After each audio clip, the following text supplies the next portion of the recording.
Welcome back to my channel! So, in today's video guys, ipapakita ko sa inyo kung magkano ang mga isda, frozen fish dito sa New Zealand. Kagagaling ko na lang trabaho, pumunta ako sa friend ko, yung nagtitinda ng mga frozen fish. Ay, naka-uniform pa ako sa bakery. Ngayon, i-haul ko siya. Papakita ko sa inyo kung ano yung mga nabili ko. At sasabihin ko sa inyo kung magkano ang presyo dito sa New Zealand. Ayan, pang vlog. Short video lang to guys. Bago tayo mag-start, shout out muna sa mga members. So, ayan na guys, mag-haul na ako. Pakita ko sa inyo isdang binili ko. Nakapag-vlog na ako niyan. Nung pumunta ako sa bahay niya, bumili ako ng galunggong, ng Gigi, ayan. Ayan. Para yung mga gustong bumili ng isda dito sa Palmerston North o yung mga liligaw dito sa Palmerston North, New Zealand, ayan, yung vlog na yan. Si Lara, hanapin niyo si Lara. Ayan. So, eto binili ko dalagang bukid. Alam niyo ba guys, ang huling-huling kain ko to nung umuwi ako sa Pilipinas 5 years ago ata. Ayan, dalagang bukid! Oh my goodness, dalagang bukid siya. Ngayon, ang presyo ata, oh my goodness, kabibili ko lang, nakalimutan ko na yung presyo. Nasa ano to, 1 kg siya. Hindi ko alam, nasa $14 ata. $14. 14 or 15. Hindi ko alam kung ano doon, 14 or 15 dollars. Ayan. Compared to sa peso, magkano yan? Ayan, dalagang bukid. Ayan. Itong ulamin ko mamayang gabi. Magpiprito ko. Ayan. Tapos magkakamay ako. Tusok ko sa kamatis. Lalagyan ko ng either bagoong. May bagoong ako dito. Or toyo. Bahala na. Excited ako kumain. Na dalagang bukid. Paborito ko yan. Ngayon, susunod naman. Ito, bumili na ako syempre ng Gigi.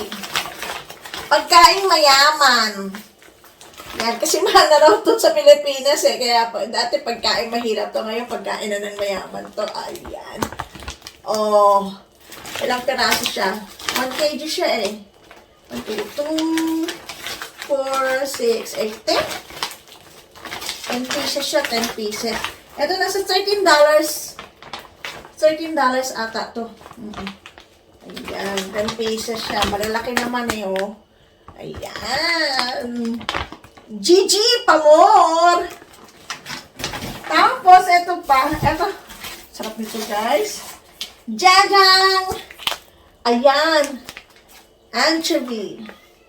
Dilis. Dalawa binili ko. Ito, $4 siya. Isang ganito. Ayan. $4. Yummy. Masarap to, torta. Ito, torta ko to. Ipa-vlog ko to. Ipa-vlog ko to. Torta. Tortang dilis. And last but not the least, ang ano ba to? Squid. Whole squid. Isang buong. Ang laki niya, guys. Malaki siya. Malaki siya yung squid. Tinanong ko pa si Lara, ano bang maganda luto dito? Sabi niya, syempre, wala katapos ang adobo. Alam niyo, guys, sa totoo lang, hindi ko pa nararanasan magluto ng adobong pusit. Hindi ko pa naranasan.